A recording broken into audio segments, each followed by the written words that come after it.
Welcome to the podcast. Hello, welcome. Thanks for having us. Yes, no, thank you. Thank you. First off, obviously people can't see, but you guys are number one. You're the number one podcast in Riverside. Nice. And the second thing is you guys are the number one swag I've ever had. Yes. And entourage. Thank you. Everyone I ever have on after this, it's funny. I'm like, now I get gifts almost every time. Good. I want everyone to know I take gifts. Every time you're on the podcast, I take a gift. But I have 1 million t-shirts now. I don't ever buy a shirt ever again. This show is sponsored by Resilient Real Estate Group, powered by EXP. So, you're thinking about buying and selling soon? Yes, we know you probably know a realtor, your mom's best friend's cousin's neighbor, puts her face on the local shopping cart. But you know what? Our friends at Resilient Real Estate Group have helped hundreds of thousands of people sell houses over the years, and they definitely know what they're doing based on their 5-star review on Google and Zillow. So, it doesn't matter if you're looking to buy $1 million house or a fixer-upper, make sure the next time you're thinking about buying and selling real estate, you give our friends a call over at Resilient Real Estate Group. And now we're back to the show. So why don't you tell everyone who you guys are? So I'm Rihanna Ashton. I'm the principal at Notre Dame High School here in Riverside. And I am Chris Johnson. I'm the assistant principal of Student Life, and this is my 12th year at Notre Dame. How many years have you been in there? oh gosh, a little over 13 years, I guess. 13 years. I came in right before Chris. What did you guys do before that? So I actually came in as the cheer coach. Cheer coach. The cheer coach, yep. It was in the That's summer. That's a career up right there. It was, I love it. Love it. I was young and single, ready to get hired in the education, right? And I saw a little ad in the paper. They needed a cheer coach at Notre Dame. So I said, hey, I'll give it a shot. Let's go get my feet wet. And then, maybe the public schools will pick me up. Well, whoa. I know. I said it. Well, that's all right. And so I got in there and then I fell in love with it. Yeah. And I haven't left. Yeah. So obviously that was in the summer of 2010. Yeah, summer of 2010 when I started a cheer. And then, of course, by the fall, they offered me a teaching position. So I taught English. And then I just kind of worked from there. Activities director, cheer coach, assistant principal, and now principal. Chris, what did you do before this? Before Notre Dame, I worked at the Mission Inn Hotel right across the way. I was in hospitality for 10 years, and I knew I wanted to get into education, so I took a job as a substitute teacher at Notre Dame. Oh, nice. Nice. So for you guys, obviously the goal was public, and then you went to private first. Correct. What was the reasoning? Because obviously the reason we do this podcast too is what if someone is now sitting in your place, 2023, what was your mindset at the time going more towards public than private, and how has that changed since then? Sure, yeah. I mean, I grew up in public school. Was that in one of your emails? Was that a question in your email? Thank you. Probably, yeah. Perfect, yeah.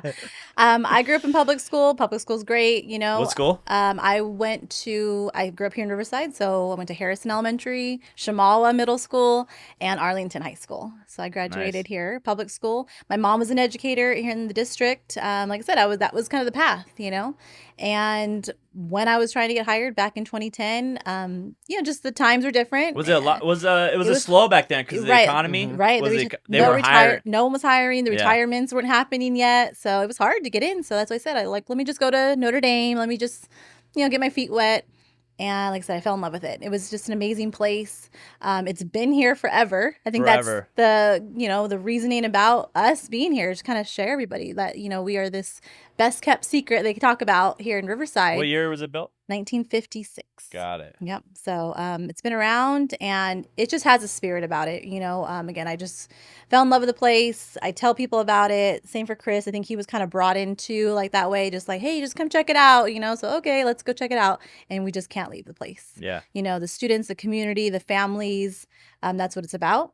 Do you see a lot of people go from because you guys have where do you guys start? K, right? At the other school? At the feeder, we call them feeder schools. Yeah, feeder school. Yeah, my my brother's stepdaughter goes there. Oh, nice. So do you see a lot of people go from K to 12th now, through it? Yeah. And some, again, so it depends on the families and their situation or their wants, their needs. But some families think oh my gosh, that's a long time to be with a small group, but they really do love that community, and that's why they keep us going through. Well, I think that it's a lot time. easier too. Like my kids have like 3 friends. Like I don't think they need that many. Yeah, that's right. enough. And it's kind of easier for me to keep track of all of Right, them. Like I don't have to guess where they're at. Like Yep. I'm like, they're at their friend's house. Okay. Is it Alex, Jake, Right. or Sam? No. Okay. Well, it has to be one of them. So what made you go from hospitality, working at the Mission Inn, to wanting getting into school? I mean, you went from dealing with adults mostly to now children. What was that reasoning?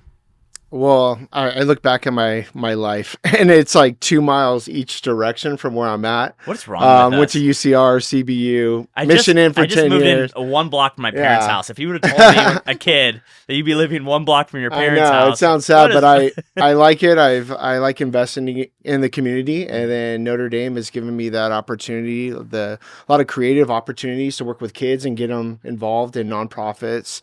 And I think the hospitality experience still lends itself to the school experience with parents, with students, with people in the community. So I'm able to still use those skills. So it wasn't a wasted time. But just I enjoyed the school setting. Yeah. And is it being private? Do you guys have to make a strong effort finding students to obviously keep the business going? Yeah. So how do you guys really focus on that? And now that you're a private school, is there maybe vetting system so you not take every kid? Is that how that works? I have no idea. It really takes a lot of effort. And so, I think we are different as administrators. So maybe we're not your typical administrators. We're out there. We're getting, out in the public. We're taking our Saturdays, our weekends away. You're on the number 1 podcast in Riverside right now. We're on the podcast during the day. We are we'll be out the Mission Inn runs, so we'll set up a booth, and our goal isn't really, yes, of course, to show who we are, but we bring students out and we say, hey, let's get some service hours. They're doing like temporary tattoos on runners, just, enjoying the Fun day. stuff, yeah. And so we're trying to showcase for our students, like, the pay it forward. Like this is what we do, you advocate. And so hopefully that shows the community that, who we are. We're a little bit different than just, like for the average, student, just, we want to give them a little bit more. And so that's what we're trying to sell, I guess you could say, right, for Notre Dame. Because again, we're a business, right? We have to sell the school, and we're for here. Sure. So we do little things like that. But I think all of them are like that. Yeah. I'm a Riverside guy. I went to King, but it's like but I think in public schools it's more sports, right? Sure. They go out and get their best. Like I was actually at Poly on Sunday for an event. We actually had some MLB umpires there. There's a big official thing. We had some NFL guys and some NBA guys there.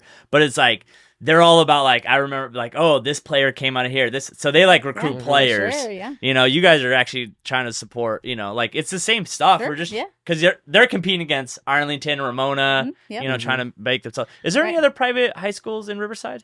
Woodcrest Christian. Woodcrest Christian. Bethel. Yeah, Bethel Christian. Bethel. Okay. Yeah. So we're the only private Catholic high school here in Riverside. Yep.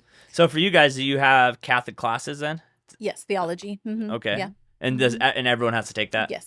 Got it. Their whole 4 years. All 4 years? All 4 years. Yeah, so we have a lot of students that are not Catholic, Right. but they're still welcome to, come journey with us at Notre Dame, and they still take the faith formation classes.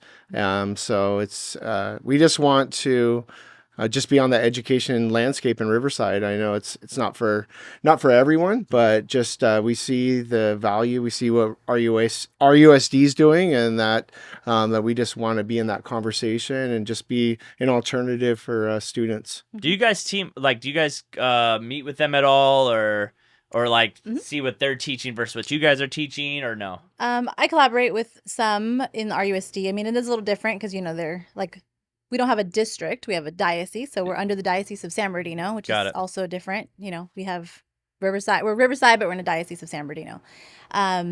So I do work with the district office because we have our students at those. We have multiple students at Riverside Unified, Harupa, Lake Elsinore, Paris. So I work with all the districts to help support our school because they get state funding. So I'm able to receive like funding. So then that goes back to our students because, that is their. Are you guys a nonprofit? Nonprofit. Got it. Yeah. So, because I would assume if someone then leaves your school and goes to a public school, they have to be ready for for that that level or whatever. Yeah, and so and we've had that, before they come or they're coming or going, and we can pride ourselves in saying that our students are definitely ready for, if they do leave and go to public school and the college. I mean, that's the goal. We're college prep, and so you guys are all college prep. That was my next question going to be: is how do you feel your students do moving from high school to obviously college? Because the big thing we hear in California is test grades are down and things like that. Do you feel like that's just because there's so many students at high schools now? I mean, I walk around King and I think I'm like, holy, it's like twice the amount of people when I went there, and I think I graduated with 1,000 people. No, we're a small school, about 100 per grade level. So that's really great for our students. They get that personalization. We have 2 counselors. They split the alphabet, and it's just good because they get that personalized education. They get to meet with their counselors. I mean, I don't know about you, but I didn't really meet with my counselors when I was I don't think I think you just got your schedule. It's like, hi, here's your schedule. If you have any issues, come back. You're like, I don't want Spanish. I want this. All right, well, we'll swap you. And then... Yeah. So, our counselors are talking to them, what's your path? What's your journey? Where do you want to go? How can we help you? We're here to try this scholarship, so it's very personalized. The teachers care, our staff is under 50, faculty and staff all together. So we're a community. We know each other. We know the kids. We know their families. I'll tell you this. The one reason I always wanted to go to private was uniforms. Like no deciding what anyone wears would be awesome. My stepdaughter's 15. She turns 15 actually next week, and I'm like, if I could just put her in a uniform every day and not have to have that conversation, like, go back, change around. You're not going to school that way. That would make my life so much easier. Thank you. Yes. I would love uniforms. Good. It would be great. I try saying that all the time. Dude, uniforms are the best. Like, no. I don't. It's hard looking over here. And the last time we were sitting on this couch, you were in a full uniform, and now look at you. You're like a true professional. I was in my wool 1886 baseball uniform. Yeah, but That's so being how do you guys work together as being principal and vice? How do you guys meet weekly? Do you guys try to plan out the whole year? Or oh my gosh, I'm asking these hard questions. Too much? No. If we meet too much, no. We meet a lot. I mean, we collaborate all the time. I mean. Just this morning before we came over, we had 2 meetings about, planning the upcoming year and launching it and what it looks like for our teachers, for our kids, the theme, getting people excited, especially the return from COVID. I think a lot of schools lost that excitement because it's procedures and rules and you can't be by people. So I think we've been struggling to, get that school spirit again. Back, so that's one thing that we're really being intentional about is getting that excitement, getting people together, and having events that, like we're doing a Titan thrift event, which is this huge rummage sale out on the parking lot. But just like, instead of just fundraising where people donate money, it's kids are part of it, parents are part of it. So I think that's where we kind of strayed away from it, but we're coming back. And so I think we're excited about that. Is your guys' fair coming back? We don't have a fair. It's probably next door, SCA, St. Catharines. They had like the parking lot festival. I thought you guys... The festival? Not really affiliated. I mean, only by... You guys have never done something in your parking lot before? Like a fair? Yeah. Well, it's usually that parking lot that we share. Yeah. So you're right, yeah. Got it. It's fun. Yeah, it is fun. For you guys, so you only have 100 students per level. Is that a number you guys try to stick around? Or is there not a number that just kind of how it works? Well, we are landlocked. Okay. So, our space is not really capable to hold, 800 kids, 1,000 kids, so the space is definitely suitable for that range. But that's where we flex, we'll be flexible, like 100 per grade level, a little bit over and under is where we're at. But it also good, again, because it's like we try to keep low class sizes too, our average class size is like 20 kids. So, because that's another thing too. As a parent, you don't want to send your kid to this class of 40 kids. That used to be like, I remember earlier, like maybe like 10, 15 years ago, that was like the biggest thing that was always on, like class sizes, class size. Now you don't really hear about that too much anymore. Yeah, so it's comfortable, it's good, it's safe. That's another thing too. We know kids, we know them all. We're out there in the gate every morning. He has... there's actually 4 administrators. So we have a president and another assistant principal of academics. So he's at student life. So he's like all the all the fun stuff. He's Yeah, doing all the I have to do the discipline too. Oh, I was gonna say, but I like supplement it with like shooting off the t-shirt cannon and things like that. You're the cool guy. Yeah, I want to have cool some guy, fun yeah. and show that I'm not all. You're like, I'm one of you guys. Yeah. I like it. Yeah, so that's I our feel morning. bad for the other person. We should have had him on or her on. Her on, yeah. Yeah, we should have had her on. Yeah. Then she'd be like, my job, I have to discipline everyone. I have to say, do you guys have a lot of discipline issues at your school? I think we have some, but honestly, in retrospect, I think we are blessed. Yeah, I and just think it's tough. Yeah. I think we're it's tough nowadays. It's I'd say social media is the biggest TikTok. thing that We schools deal with are that. dealing with. Our 13-year-old, he just the whole TikTok game of trying to be funny, and it's not funny. Yeah. But they think it's funny, Right. and then we're like, why did you push that kid? And then he fell, and he's like, oh, I was trying to be funny. I'm like, where's the joke at? Right. You know what I mean? Yeah. I think that's hard. Social media is hard. Yeah. I mean, I'm 36 and like I feel it's hard. I don't know how you guys do it nowadays with phones and you know, I was with a lady over the weekend and she's been a teacher for 30 years and we were just talking about like the transition between like no cell phones and then cell phones and then nowadays and how everything's recorded and you can't do anything. Yeah. Well, and I mean, we're an Apple distinguished school, so all of the kids have iPads. Oh, my God. On top of that. What do they even need to learn nowadays? Yeah. Have you guys changed? Do you guys change that with technology? Like, obviously, everyone has something in their phone, or you know, every answer's in their phone now. So, have you guys changed your structure of teaching all in the last 10 years? Yeah, that was like a big conversation we had actually as the teachers were leaving last year. You know, because we have like because the teachers, thankfully, they get their 2 months off. You know, like see you later, go and have Do you a get summer. 2 months off? No. Oh, do you get 2 months off? No, we've been there. Do you get? No. Wow. So we've been grinding since we started. Okay. Since 2010. She's like 13. Summer of Maybe I'll get my 2010, first vacation at 15. Exactly. Yeah. So, no, it's, you know, but again, the teachers were talking, and I think that's where we're coming when we come back this new year, which we're excited about. Our teachers actually come back on Monday, and so we're ready for them. But the conversation really has been about, how do we get back to everything's so accessible right there in their iPad? So how do we reinvent us teaching to make sure that we're giving them the message and it's powerful and it's meaningful and they can take it beyond, you know, where they just don't look it up. Yeah. You know, Chris, what do you think? It's, I mean, and then you probably have been following along with all the AI stuff, the Chat GPT. Oh, yeah. It's like, we don't who even writes need it? to learn. I don't even write my stuff anymore. Like, what is an essay? How do you even know who wrote it? Them or, you know? And like, how do we give them something more than just, I could just do this at home on my bed. I did it during COVID, but challenging them, giving them more authentic, like classroom experiences where they could, you know, showcase their experience, more hands-on learning, you know. It's almost, need to go like reverse? We're like almost said, going back. Like but hands-on learning, like Fun things like that. Yeah. But still having the iPad, we always say that it's a tool. It's not everything. So times where we put it away and then we're, you know, more traditional too. Mm-hmm. Mm-hmm. And the hard thing is like the things that we should be teaching, even adults. Like I still laugh. Like I said, I'm 36, and people are like, I don't even know how to balance my checkbook. Why did they never teach this in school? How does credit work? How does how do you guys handle sports at your school? We have them. We have. Are there any sports you guys don't have?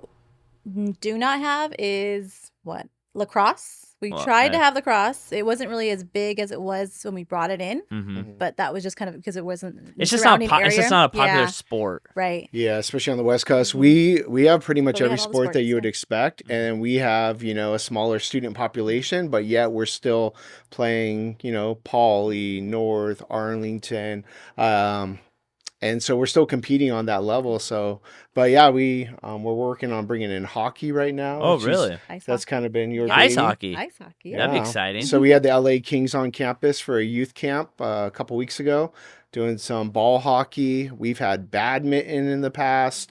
So it's very easy for us to introduce things, being that, you know, we are the decision makers within the diocese, and so there's not a lot of red tape. But Do you think that helps you going from private to public? How they have to deal with the state level and all these things? For sure. And then our kids, I mean, that's the goal. Or what we love about our students is they are able to do multiple sports. So, you know, if again at public school, they may be having to just focus on football or just baseball. Well, no, these kids can do all 3 seasons. Where do you guys play at?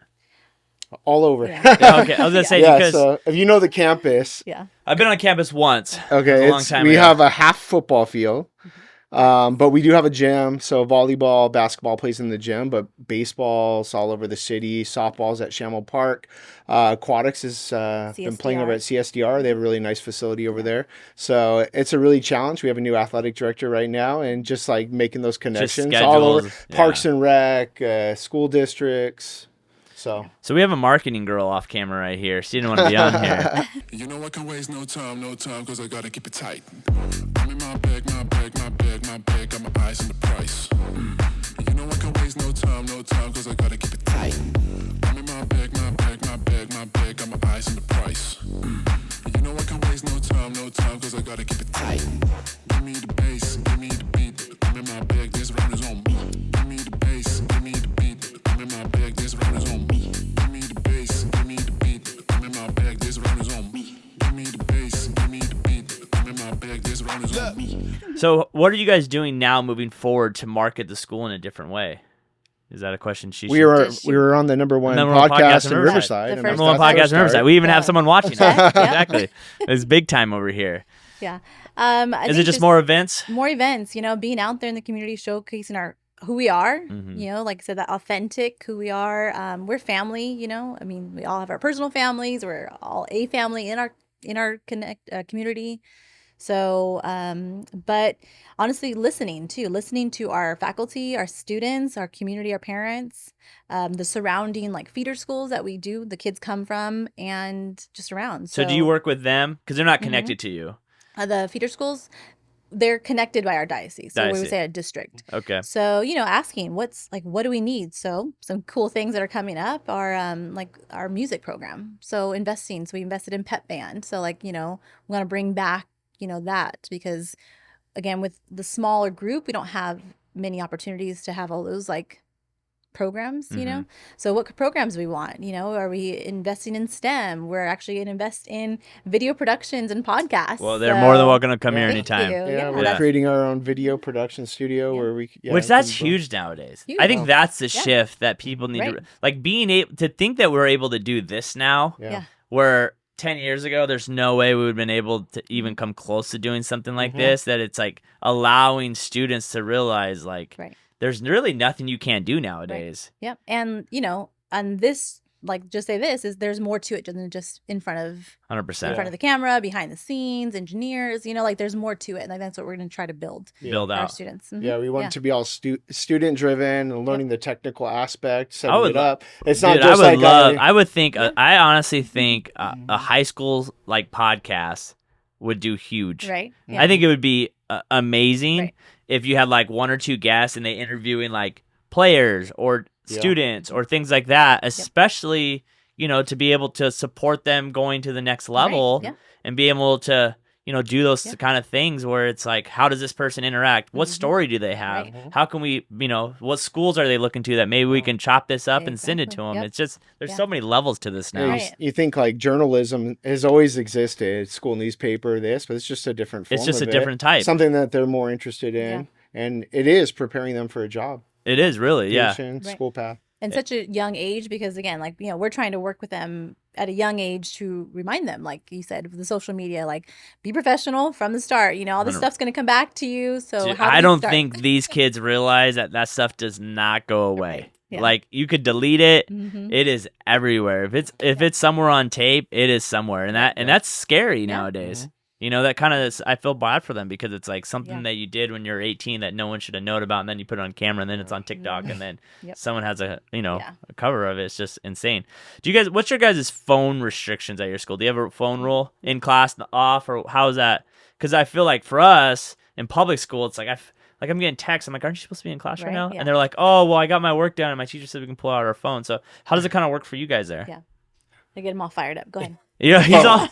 We were just talking about phones before we got here. Oh, okay. No, I think halfway through last school year, we realized that phones were becoming a bigger problem than they were before we took off, for COVID. Just being that kids were on their phones all day. And so it just became so natural. It became that security to blanket. Grab it. And so we had to come back in January and put out a cell phone policy. So when kids enter the classroom, they put their cell phone in kind of like a phone chart. Oh, It's not sealed. It's not. They could get it if they ever really needed it. But yeah, so that's part of the procedure, just getting them in that mode, and then they could have it at break. They can have it at lunch. They could text their parents then. So it is accessible, but there's really no need for it in the classroom setting. Yeah. I think it just becomes such a habit. Right. Yeah. Even for me sometimes, like, put it away. Like I literally will grab it and then I'm like, what am I even doing on here? Yeah. Yeah. The kids actually, and the parents appreciated it too. You know, they're like, yes, thank you. Just put it away. They're like, I can't tell my kids how not to be on it. So if you can at least do that for me, that'd really be great. Yeah. I think the main concern is for emergencies, Mm-hmm. and active shooters and things like that. But we communicate that out right away. And a lot of times the phones kind of, it would bring more of a distraction in case those heightened scenarios. Yeah. So just through the education and talking to kids and parents and teachers were hesitant at first. They didn't want to be the bad guy. Yeah. I think that's hard is like, you're so worried about being the bad guy. I don't want to manage that, but they've come on board. He's like, I'm stepping up. Yeah. I might have a t-shirt gun, but I'm going to drop the hammer on these phone rules. The phones, right? Yeah. So we plan another rollout, and it's going to be a little bit easier this year. And the kids know now. They're prepared for it. Was that a big shift? Have you guys seen a kind of a hiccup now that you have some new students coming in, the downfall of COVID and how like everyone kind of seems like a little bit behind? Are you seeing that still, or is that kind of passed on and people are coming back to normal now? I think this is probably going to be the year. This is the year where we can say, no nonsense, let's go. We're back to it. You know, I mean, yeah. I think academically not as much, socially. Social. When it came to some of our younger students last year, I think that was our biggest challenge. Mm-hmm. Yeah. I think all the schools are seeing it. It's just like, oh my gosh. Do you think that it's people that kind of already had social issues just exposed more, or they have the ability to step away? So someone who didn't like to be around people, it's like, oh, well, I can't be around you. Or a little bit. Mm-hmm. Yeah. But that's why we even said about our school, you know, we were so adamant trying to work with the state and trying to get us back to reopening because it was important for our students to get back together. You're at Notre Dame because you want to be together. Yeah. You're not at Notre Dame because you don't want to be a part of a community. Like you're in it, you know? So I don't think we're meant to be alone. No. Yeah. Like being alone is actually really bad for us. We should be part of a tribe, right? Mm-hmm. You know, and that's it. I think that was like a great example of like showing people like, actually, maybe we want to be around more people than we think we want to be around. Yeah. Yeah. So now it's like just trying to work to bring back, you know, what it was, I guess, but now in a just different way, you know, and it's like in our way and in the students' way, what they want. Was there anything that came from that you guys really liked that kind of helped a good reset that you guys felt like it needed? Wow. I live stream mass with Father Paul over 100 times in the chapel, just like one-on-one. And I thought that was a really nice time that I got to slow down and just set up everything and just kind of just be there present. A little bit because more. I'm guessing right normally there's like kids and you're moving around and you're making now sure the mornings it's all... like there's daily mass in the chapel, but we're checking in students at the gate, making sure everyone's where they need to be, and I just don't have that time anymore. So I think that was what it was for me. Yeah. I don't know. I mean, I think it was like a nice time to just like reflect, right? Like it wasn't a vacation, just so you know. It wasn't a vacation. No, it was not a vacation. No, man, we missed them for sure. We missed it, you know? Like it was rough. It was rough to not have them there because really what drives me every day is them, these kids, you know, like if I'm doing it for a camera or, you know, like it's not the same. I need to see that. I need that reaction. I need to see their faces. So if anything, it just reminded me to appreciate. Is it tough on you when students graduate? Because you guys are such a close niche. Yeah. Oh yeah. Do you cry a lot? Oh yeah. There's different times too. It's not like at graduation. We have like a baccalaureate mass, you know, before like 2 nights before graduation. That's usually when it gets us, or like the goodbye, the senior, like the last mass we have with the whole school. There's lots of times we cry. But no, it's hard. I mean, it's hard to see, you know, it's hard to see them leave, but it's also really joyful, right? And then to see them, you know, again, because we're a community, you know, they actually like us and they want to like follow us on Instagram after, and like we follow them and we get to see them grow up. Like I have students that are getting married and having kids, and I'm like, what? How is that possible? I'm still like 25, so I don't understand how that happened. Like they're catching up. So, but that's really like joyful, right? To see the journey. Yeah, I never thought of this before. Is it tough with social media and having students trying to follow you? Oh yeah. Like, do you guys have rules? I just literally never even thought about that question before. Like, how do you? Yeah, I'm not how your do you friend. determine? Yeah, exactly. Yeah. While you're there, but obviously after I'll. So you like after they graduate, you'll go from there. Yes. Yeah, I think so. Chris, you feel the same way? Yeah, just like best practices. It's Yeah. probably not good to ever follow students or have them follow you. But afterwards, like way down the road. Oh yeah, like, because we want to see that. Way down. Way, Yeah. way down. Yeah, and a select few, I guess. Mm-hmm. Yeah. It's just such a balancing thing. Oh, where yeah. I never even thought about I mean, how especially tough because we that live is. here. I mean, we both live in this community too. So, you're, like, going to running into grocery people, stores. yes. Yeah, I'm like, oh my gosh, so. Yeah. But You hey, cannot go to the working plaza. That's why you can't go to the plaza or to Target on Arlington without seeing a Notre Dame. That's what what I student. actually did really love about living in Rancho for a year. Where like I could literally go to the store and I never had to worry about running into someone. I'm literally walking down the street today and they're like, "Hey, what's up?" And I'm like, "Oh my god, I'm back here. Yeah. This is happening." Yeah. So why do you think you never left Riverside? I don't know. I know it's like I said, Notre Dame probably. I mean, I did. I actually was in Rancho at one point. My husband, his first home, he bought there, so I had to move with him after we got married. To Rancho. Yeah, that's Yeah. normally what Yeah, happens. You that's how it marry, happens, right? and then you have to move. And then I convinced him that, you know what, let's try a house in Riverside. So we came back, but like I said, that's probably what brought me back or made me, invest here. Come back here. to Notre And was that before you were already working at Notre Dame? I was already teaching there, and then I met my husband. So yeah, so I told him. You're like, I'm not convinced him, commuting. I'm not leaving. Pretty much, I did. Yeah, I said, here, let's go try out Riverside. Mm-hmm. So he did, and he loves it too. So Are you able to turn? Like, how do you handle turning off, or do you? Oh gosh, I know. It's hard, especially like, because I have 2 kids too. They're at St. Catherine's.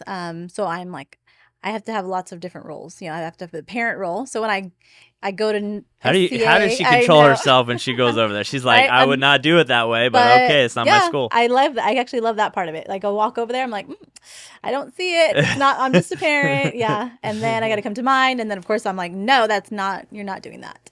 And then at home I got to turn it off. But I have a good support system at home. My husband's great. My 2 kids, they know I work a lot. I have my parents that help me. They live in Riverside too, so they help me with the kids because I have long days and hours and crazy events that I have to be at. I take them with me. We're at a mission and run, and I'm like, the kids are coming with me, and so they're like, okay. So they're getting all their community service hours too since day one. So, it's like you have to be all in. Yeah. But I wouldn't have it any other way. I wouldn't know it any other way. So. Yeah. Good. You turn it off. He does a lot of different things. He plays Turn it baseball. off, He plays or 18. Why am I still in Riverside? Yeah. Why are you still in Riverside, man? Well, I can't like leave this place. I can't escape it. I'm like, But you're just here's walking. the thing. Where do you Yeah. go? Like, I was thinking about that the other day. I'm like, okay, like this city has everything you really need. Mhm. It's centrally located for the most part. You can literally get anywhere. Like, I was thinking about the other day. Like, I liked Rancho, but it was like it was out of the way. If I wanted to go Orange County, I had to come down the 15 to the 91. It just seems like it's just like everything's kind of out of its way, other than Riverside. Yeah, so working at the Mission Inn, I'm into the history side too. So that was it for me. But they had a brochure in the 60s, and it called Riverside the Fun Center of Southern California. See? And it had Riverside in the center. And it said hour from the beach, hour from Big Bear, to the desert. So you're centrally located. You have sports all around us. It's a place to be. Yeah. So yeah. Do you normally go to all the sporting events, or is it just too much for you? I try. No, I try. Especially all of us, like, because there's 4 administrators, so we all try to say, okay, Try you guys. you go there, you go there, I go there. Because I still have like my own kids. They got to get to their events, so I'm taking and driving everywhere. But we try our best. Yeah. Have you ever had any desire to go to work at a college or something like that? Not right now. No. No. I mean, I'm good for now. Chris? Yeah, I got things to do. No, at not Notre yet. Dame. No. No. I think high school kids are almost.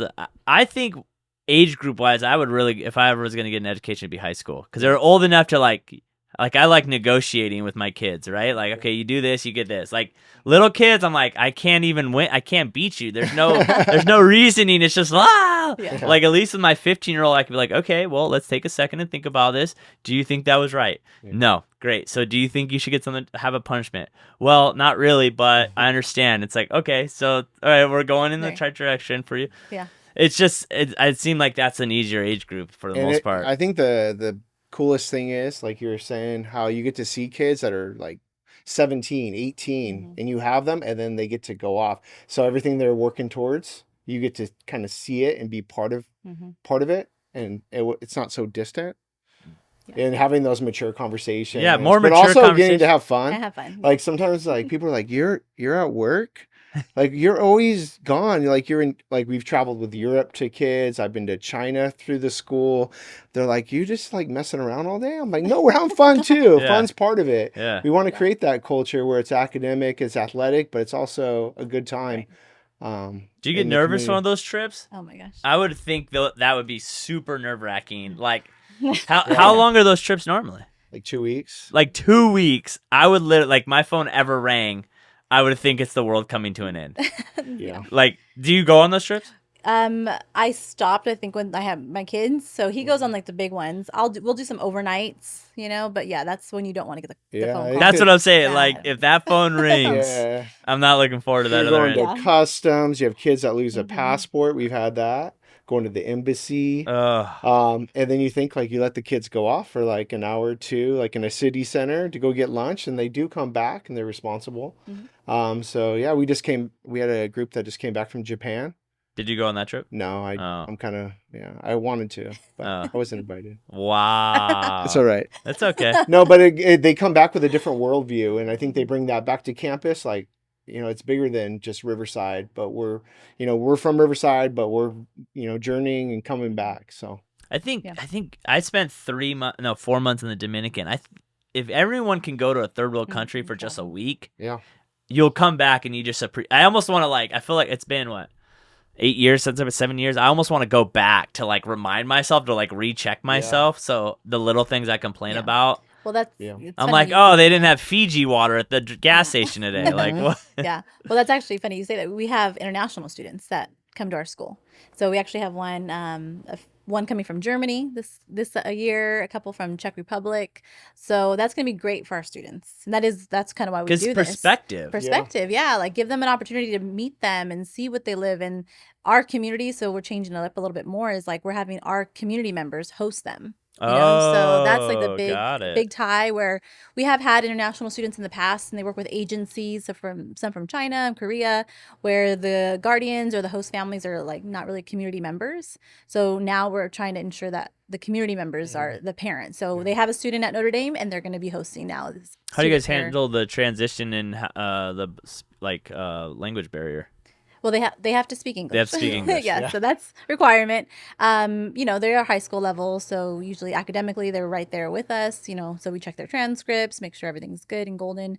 But yeah, no, I mean it's just a great cultural experience. Yeah. Do you guys go out and do they seek you guys? Both ways.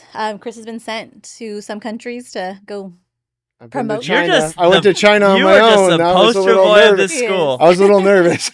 Well, did you do something on the last trip not to get invited on the Japan trip, or what? That's off. He took away cell phones. Yeah, that's what it was. They're like, we don't want the mean guy with us anymore. I had a conversation with one of the agencies yesterday, and they were just talking about how, sometimes the kids come, they go to the homestay, and then the kids just want to be fully immersed in the town, and then the homestay might say, oh well, it's just the Tyler Mall, it's just the Galleria, or it's just downtown Riverside. We've done all those things, but just being a tourist in your own town, take it for granted, and just taking new people and showing them your town, and having some pride in your city, and just kind of going off the grid a little bit. So we had a lady on here that does a book that's 150. She wrote a book 150 things to do in Riverside, and I was like, there's 150 things to do in this town? She's like, yes. She's like, we have a lot of stuff here that as people have lived your whole life, you drive past them and you don't even understand what that statue was, or what that building is, or the history behind all those things. And I was going through the book, and I was like, oh my God, I have passed that thing every day, never looked twice at it, and it's actually something very important. Yeah. We just have so much history here. It's insane. Yeah. So for you guys, what's a big thing on the school that this year that's new that you're really looking forward to? Like I said, I think promoting the student life, the programs. Like I said, we talked about that video, the podcast. So how do you think you guys are going to do that on an effective way? Well, how can people see that? Yeah, the investment was there first, so we have that. That's all coming. So we hopefully have a studio just as cool as yours. Well, if you need any help, we got Adrian. Awesome, yeah. We need a neon sign. I know you do. I'm need liking a neon that neon sign. sign. I'm all about that. Here's a funny story about this neon sign. I was doing this podcast for like a year, and I didn't have that neon sign. I was like embarrassed to like ask people to come on the podcast. Not embarrassed, but like wasn't reaching out as much. And I was like, something I always do. It's like, why am I not doing something? And can I spend the money to cause why I'm not confident in it? Yeah. And I was like, I'm not confident on inviting people because I don't feel like it's branded right. So the next day, boom, order it. Then and then December we did like 40 podcasts in 1 month. So you gotta get a neon sign. The neon sign, bring the people. Bring the people. That's what it. Feel the dreams, right? Feel the dreams, exactly. Build it. Yep. So that's what we're doing, and that's the excitement.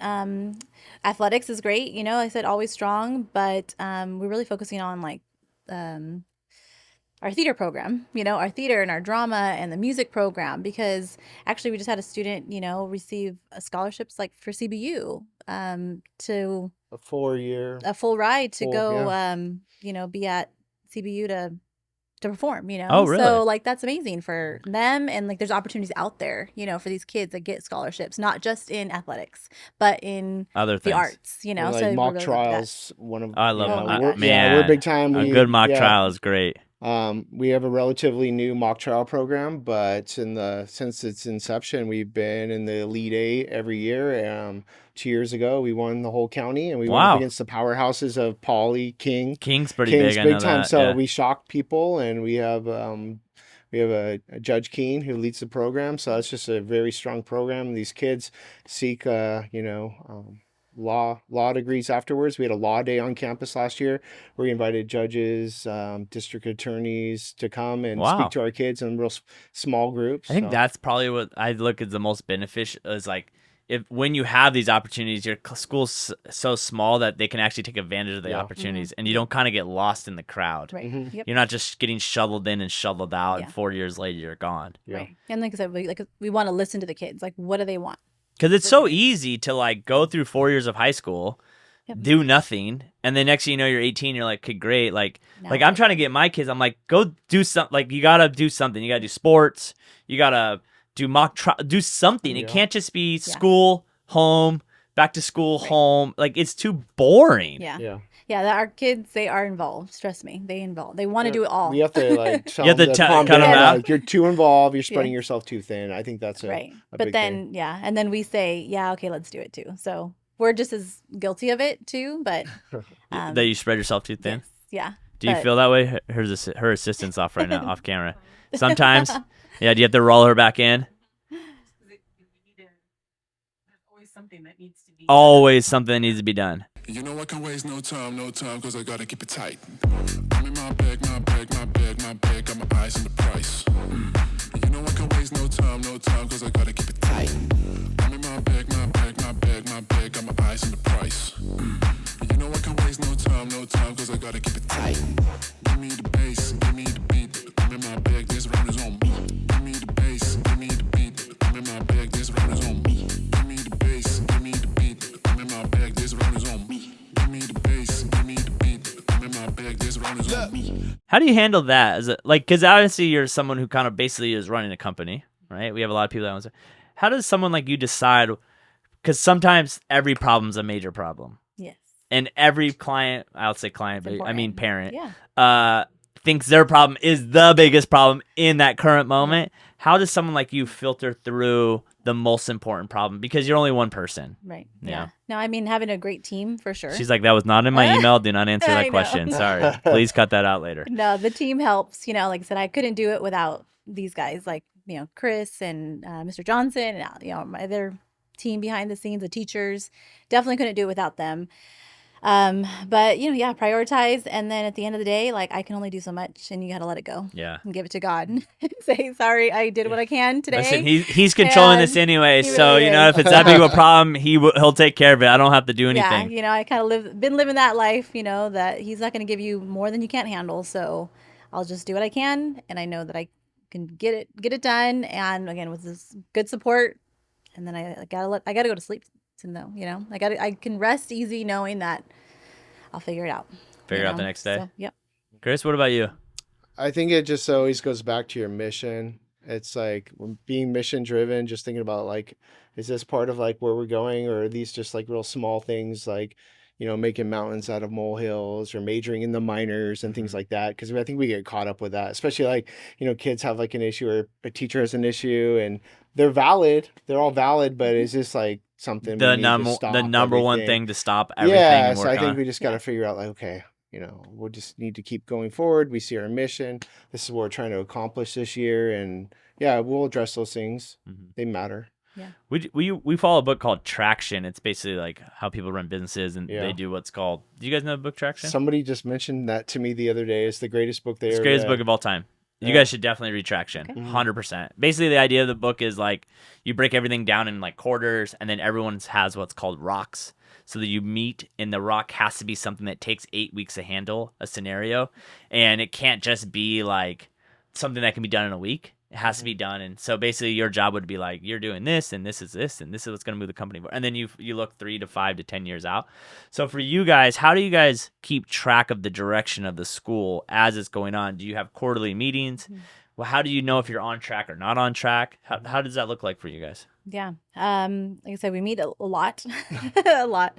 The summer actually is like probably the biggest time we meet. You think like, oh, it's summer, we're having a Everyone's break. calmed down now. No, that's actually our busiest time. Well, because you're not like bombarded with the day-to-day problems. Yeah, the day-to-day, the students are away, the teachers are, having their break. So that's the biggest time where we really like digest and say what's working, what's not working, how are we going to fix it. But then throughout the year, yeah, I mean, like I said, there's just things come, and so that's what we actually just talked about this morning, how we enjoy our job that way because it isn't you don't know what you're going to expect. 100%. You walk in with your game plan, you have a calendar, you know where you're supposed to be, but something hits you and then you have to just make a decision and make a change. And it's fun, like I live for that.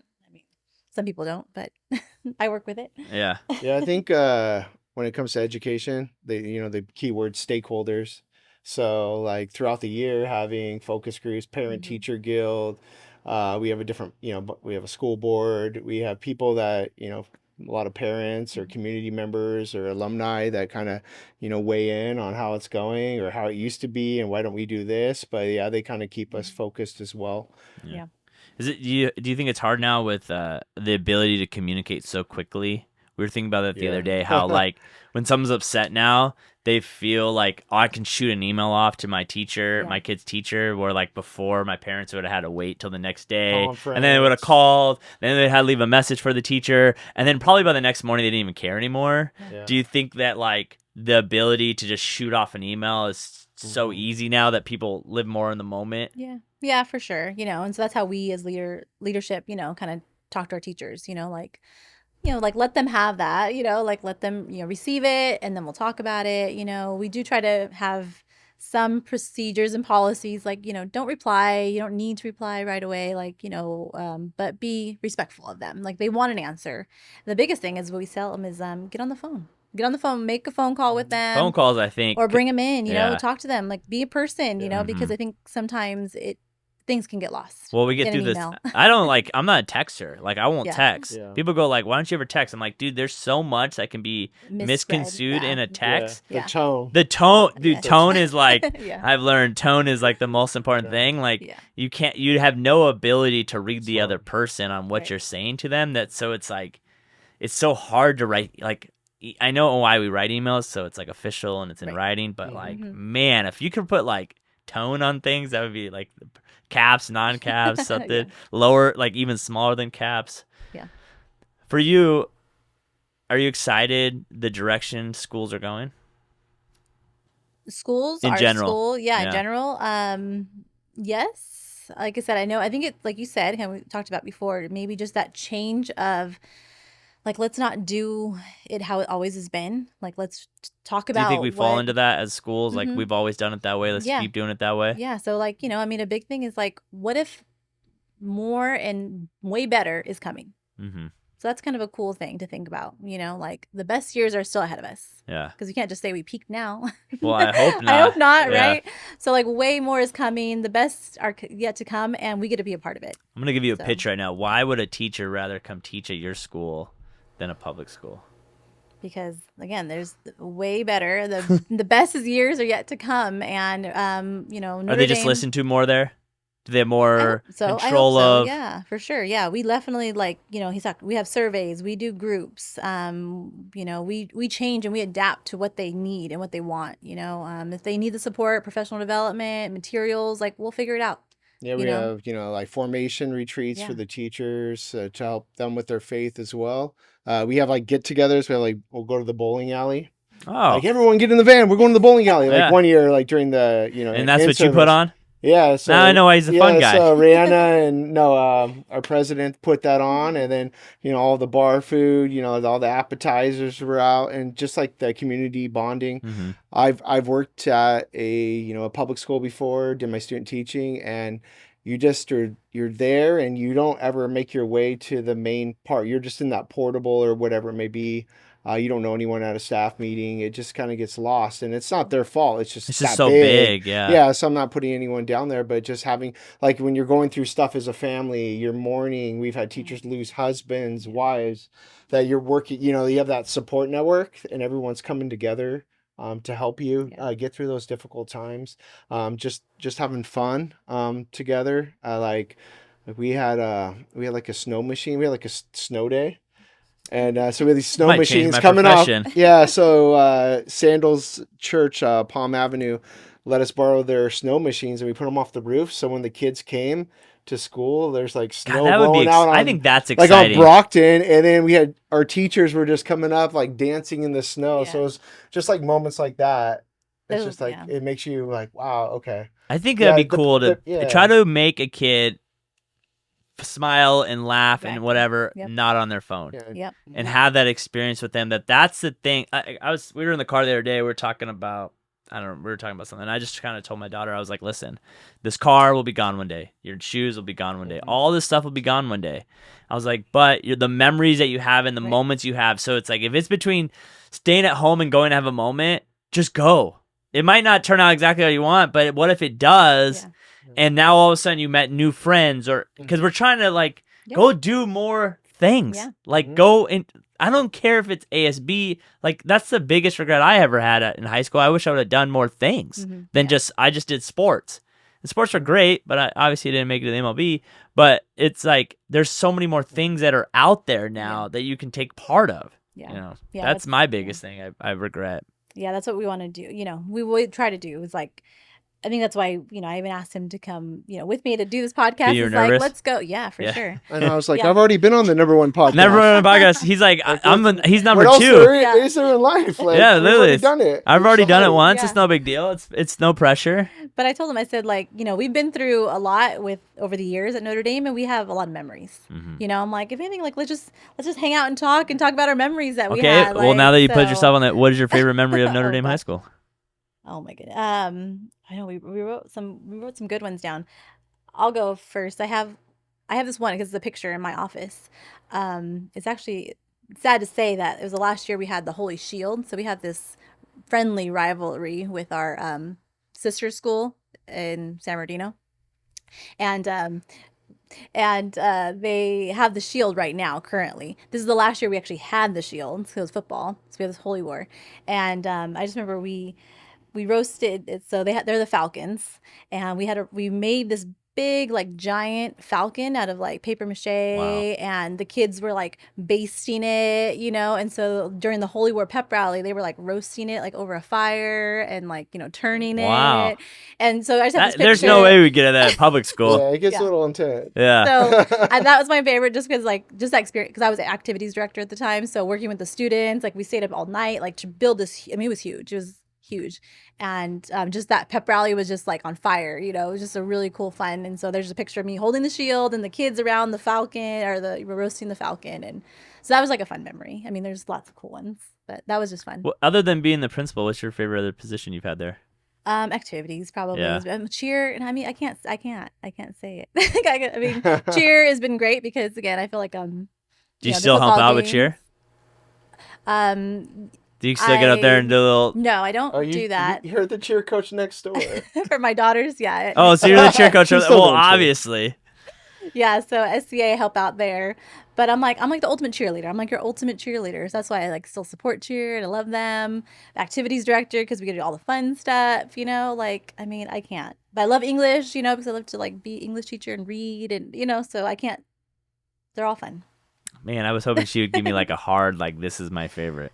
This one, this is all of it. All of it. All of it's been fun. Chris, what's your favorite moment you've had there? We asked the faculty this last year, and then I know mine it's not super great, but when I first started there, at the end of the school year, the seniors kind of doing some prank stuff, but we got word that they're filling up like buckets of water balloons, and they're hiding them behind like this athletic building, and so we intercepted them, and then all of a sudden we had the assistant principal at the time. She had the water balloon in her hand, like, yeah, we got you. Kid comes up and just hits that water balloon, splashes all over, and it was on. And so I didn't like, are we allowed to throw water balloons at, kids? Like, is this allowable? Like you think like public school, it might get a little wild. Yeah, exactly. So we were holed up in the faculty lounge, which is kind of this, portable. And all of a sudden, the kids were trying to get in, and I saw Father Paul, who he's class of 71. He had a water balloon in his hand. He threw it at a kid, and I'm like, okay. Well, if he's doing it, he blessed the water balloon. Let it. Yes, exactly. So I started throwing water balloons, like Buddy the Elf throwing snowballs, right?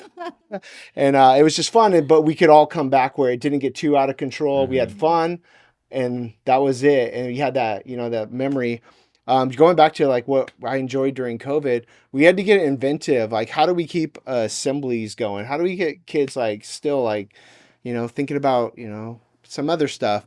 So we'd invite alumni from the past. And so we did like a Once a Titan series, and it was all live, which was hard.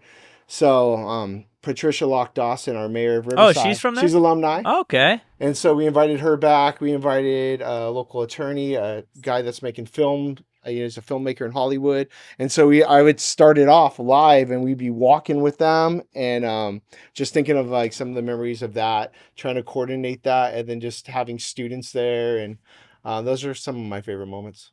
Do you feel like it's very important for us to give kids the ability to believe they can go anywhere, even though just being from Riverside? Oh, yeah, absolutely. Yeah.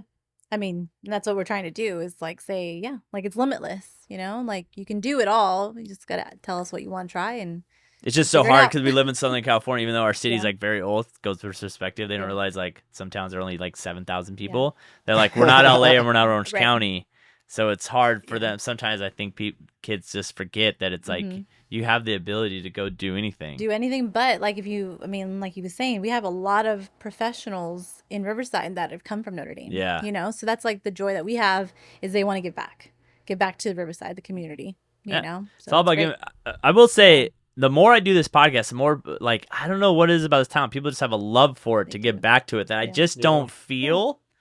When I have like wandering around, where I just like sometimes I'll break the rules a little bit and I'll have like a Corona person in here, or I'll have like a Norco person. Don't tell people who those are, but like they just don't have that same feel. Like it's so crazy how this town is the biggest small town, and when people say that, it's the truth. Like it's so big, right. Yeah, and there's so many people, but it's so small. We parked on our way up, and then we saw a former student who's on the mayor's staff. He's like the senior advisor to the mayor, and we just walked. Cross paths. No, Philip. Sorry. Yeah, Phillip. So we're like, oh, hey, it's like, like small town Mayberry, like, hey, just walking down Main Street, just wanted to say hello, walking down, seeing, hey, Mr. Johnson, good to see you again. Yeah. And that's what's so crazy about this town. It's really that way that you just kind of forget, but the people that have lived here their whole lives, it is that truth. Like, people, you see all your students and things like that. So what is the best way if someone has a kid interested in going to your school to get more information from you? Just go to the website. To the website and you'll check it out. We have a lot to see there. Follow us on all of our social medias. I mean, we have Instagram, Facebook. Do you have TikTok? ASB started a TikTok. Yeah. You have Snapchat? Okay. LinkedIn? Got it. YouTube? Yeah. Got it. Yeah. No TikTok? The ASB students started have a it. TikTok. Oh, the students have a TikTok. Yeah. That's cool. Yeah. Who monitors that? You? ASB coordinator. Oh, that you? No. Oh. That's interesting. I think that's really cool. Just using it in a positive way. Yeah, so I think the thing I think social media is if you make it positive it could be the most powerful tool. I really like TikTok because the algorithm is really good, but it's you have to force yourself to make the algorithm work for you. Yeah. So you got to go out of your way to like the motivational videos and all those videos. And then it'll start showing you all that. The problem is you like one funny video and then it's all funny videos. Then it's all just that stuff. Chris, what's something you want to leave us off on, man? I just like when we think about like why you would send a kid to Notre Dame. I'm public school. I never saw value back in the day. Like, oh, private school. Why would you pay for something like that? Yeah, I pay taxes. Like I'm paying. I'm already paying for these schools. Yeah. These schools have amazing facilities, and we're working towards that. But it's what it comes down to is mind, body, spirit. Like I think when we look at it, like we're developing the whole child. Frank Miller, the master of the Mission Inn, the founder and everything, said, he wanted to give guests more than they ever knew that they needed in mind, body, and spirit. And I think we have kids that come to our school and maybe are a little reluctant. Like my parents made me go to Catholic school. I didn't want to be here. And then when they leave, they're just like, I don't want to leave. This is the common meeting ground of all my friends throughout their years. And we just want to show them, that there is something more. And also like just from the investment side, when you call it ROI, return on investment, you will put out some money, and we do have tuition assistance. So if you think you can't necessarily come to Notre Dame, we find a way that you can come to Notre Dame and experience all that. And that all of a sudden our graduates, like our graduating class, received over $4 million in scholarships each year. And that's, we're talking like about 100 students receiving $4 million. And it's just them being aware of what's out there and these scholarships. And it's just not picking up your schedule and student services. And that's it. We're like, hey, did you apply for that? Did you apply for that? We know you like that. So I think that's why I would send a kid there. Wow. I think that's a great way to end it. Mic drop moment. Nice. Thank you so much, guys, for coming on the podcast. Yes. Now that we've done your first one, and then you got to do your school's first one. Yes. Yeah. I'll be a guest. And you'll be a guest, and then you'll be like, and then you'll be not nervous. So the person doing the podcast will probably be nervous because they'll be their first time. Right. So you'll take them under your wing, right? And be like, I got this. I'm a professional. I do this all the time. I've been on many podcasts. I've been on the #1 podcast in Riverside. Right. So thanks, guys. Make sure you reach out to them, follow them. And if you see them out at an event, come by, say hi. Come by, say hello to the students. I think I would say never more that public or private school, I think people are realizing how important it is. Yeah. I don't know anyone who's not kids in private and not thinking of possibly if moving their kids from public to private. It's probably been the #1. I feel like everyone talks about it now. Yeah. Where when I was a kid, no one really ever talked about going to private school. Yeah, it wasn't a thing. It wasn't even a conversation. And now I feel like my friends that have kids and my kids, that's almost, hey, are you going to send your kids to public or private? And it's a conversation. So I'm really happy that you guys are going out doing more and making people realize, there is a big difference between public and private, and that you guys are very accessible. So make sure you go follow them, like them. If you have any questions, check out their website. Until next time, guys, peace.